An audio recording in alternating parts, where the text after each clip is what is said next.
Voinko auttaa? Me... Niin. Tarvitsette arkun. Niin, Läheiselle. kyllä. Äidille. Mummulle. Otan osaa. Olitteko miettinyt jotakin tiettyä arkkua?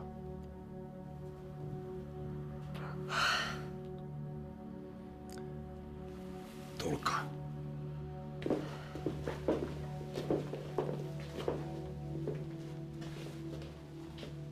Tämä on tammea. Oikein hyvä. Klassinen. Verhoilun saa pellavana tai kermana. Se on kaunis. Näyttääkö sopivalta mummulle? Se on kyllä kaunis. Miettikää rauhassa. Nämä ovat suuria, herkkiä päätöksiä. Surullisia, mutta aina ajankohtaisia. Ei meillä ole. Meillä ei ole varaa. Jos saisin, samalla kun mietitte, pyydän.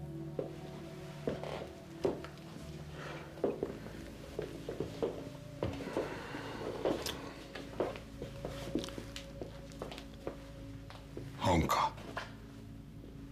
Vehreiden nummien jyhkää ikihonkaa. Maanläheinen puinen syli. Eikö se ole hieman... Eikö se ole hieman liian pieni? Niin. Hänen äitinsä oli tämän pituinen. Ei. Nyt ymmärrän. Käsititte väärin. Tämä on lapsenarkku. Aivan. Minä jo hetken mietin.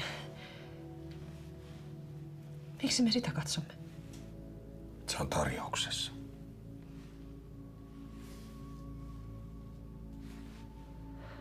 Tämä kappale. Tämä on esittelykappale ja siksi se on erityisen huokea. Mutta me emme tarvitse lapsen arkkua. Niin. Vai tarvitsetteko? Tarkoitan, en halua olla töykeä, mutta eihän sitä voi koskaan etukäteen tietää.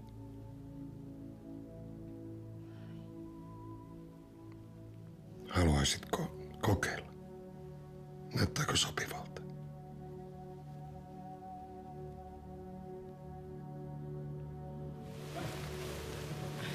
Oikein hyvä. Oikein hyvä. Niukasti kasvuvaraakin. Tuntuuko mukavalta? Pehmeältä. Tuntuu tykkäävän. Niin. Sanotaanpa näin. Ja tämä on nyt vain teille, tämä tarjous. Jos me pääsisimme yhteisymmärrykseen tästä esittelykappaleesta. Jos se tulisi käyttöön, sanotaanko seuraavan 6 kuukauden sisään. Tulisi käyttöön. Voisin harkita tuon edellisen klassisen tammen hintaa. Harkita sitä jopa jonkinlaisena liikelahjana.